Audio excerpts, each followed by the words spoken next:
नमस्कार, आप देख रहे हैं न्यूज़ पीआर। मैं हूं आदेशपुरी। आज 2 अप्रैल है और इस वीडियो में हम चर्चा करते हैं देश और बिहार से प्रकाशित होने वाले समाचार पत्रों की वैसी खबरों का जिनका सरोकार आपके और हमारे जीवन से है। चलिए शुरुआत करते हैं। सबसे पहली खबर हमने जनसत्ता से लिया। इसमें दिया है कि अप्रैल में सरकारी छुट्टियों में भी होगा टीकाकरण।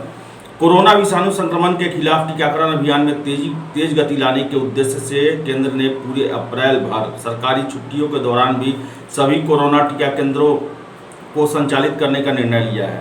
केंद्रीय स्वास्थ्य मंत्रालय ने कहा है कि केंद्र सरकार ने सभी राज्यों और केंद्र शासित प्रदेशों को गुरुवार को पत्र लिखकर इसके लिए आवश्यक प्रबंध करने को कहा है।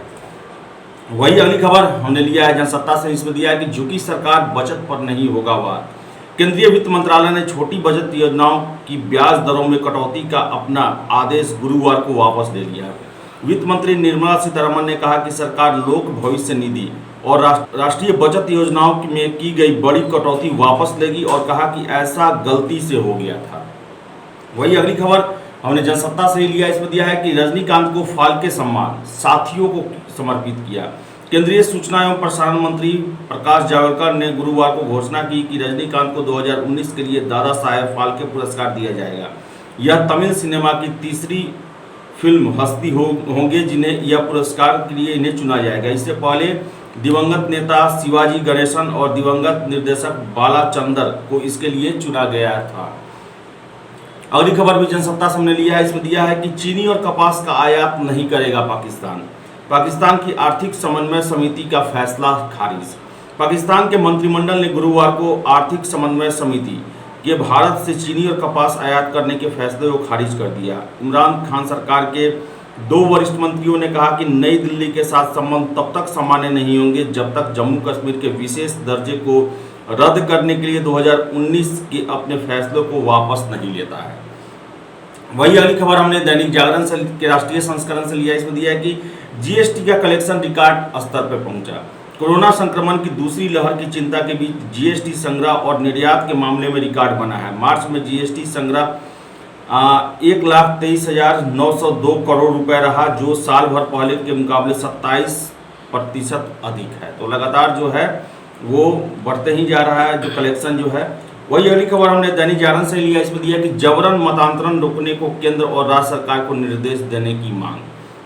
उच्चतम न्यायालय में एक याचिका दायर कर केंद्र और राज्यों को जादू टोना, अंधविश्वास और प्रलोभन तथा वित्तीय लाभ के नाम पर मतांतरण रोकने के लिए निर्देश देने का अनुरोध किया गया है। भाजपा के नेता और वकील अश्वनी कुमार उपाध्याय द्वारा दाखिल याचिका में धर्म का दुरुपयोग रोकने के लिए एक कमेटी नियुक्त कर मतांतरण कानून बनाने की संभावना का पता लगाने की खातिर निर्देश देने का अनुरोध किया गया है।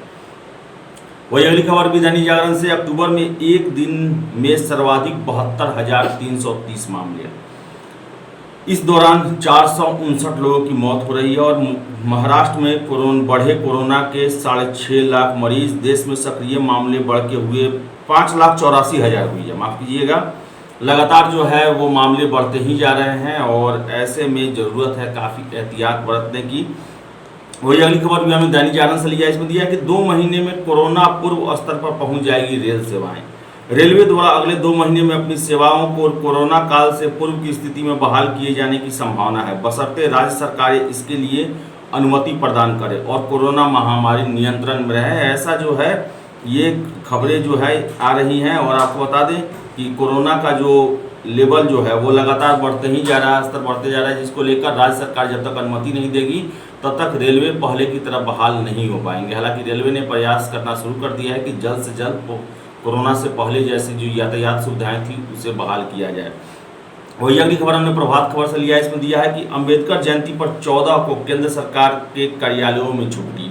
संविधान निर्माता बाबा साहेब भीमराव अम्बेडकर की जयंती पर केंद्र सरकार ने 14 अप्रैल को सार्वजनिक अवकाश की घोषणा की है। इस दिन सभी कार्यालय और औद्योगिक प्रतिष्ठानों में छुट्टी रहेगी।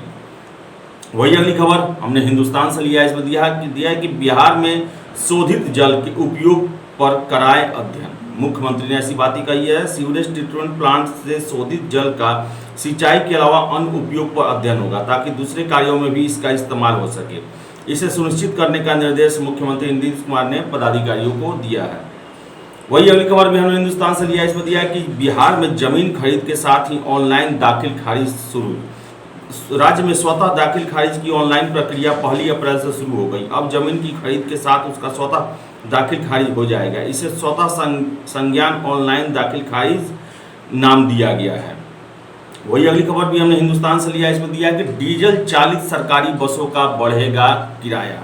डीजल से चलने वाले राज्य के सरकारी बसों का किराया बढ़ेगा। बिहार राज्य पथ परिवहन निगम ने बसों का किराया बढ़ाने का प्रस्ताव परिवहन विभाग को दिया है। किराए में कितने की वृद्धि होगी यह किराया निर्धारण कमेटी तय करेगी। वही अगली खबर हिंदुस्तान से ही है, पटना में 82 दिनों बाद मिले 174 कोरोना के संक्रमितों के में 3 पीएमसीएच के डॉक्टर भी हैं। भागलपुर के युवक की एक मौत हो गई है। गुरुवार को ग्रामीण क्षेत्र से मिले ज्यादा संक्रमित होली में लौटे थे घर। तो लगातार जो है मामले बढ़ रहे हैं और ऐसे में वो लोग जो होली के दौरान बाहर के राज्यों से बिहार में आए थे वो संक्रमित पाए जा रहे हैं और पटना में 82 दिनों बाद 174 संक्रमित मिले हैं। तो काफ़ी सावधानियां बरतने की ज़रूरत है। वही अगली खबर हमने लिया है हिंदुस्तान से, इसमें दिया है कि 9 मई को होगी यूपीएससी की इन्फोर्समेंट की परीक्षा। लोक सेवा आयोग के EPFO enforcement officer account officer की परीक्षा की तिथि जारी कर दी गई है। यह परीक्षा 9 मई को होगी। आयोग ने परीक्षा को लेकर कई तरह के दिशा निर्देश भी जारी किए हैं।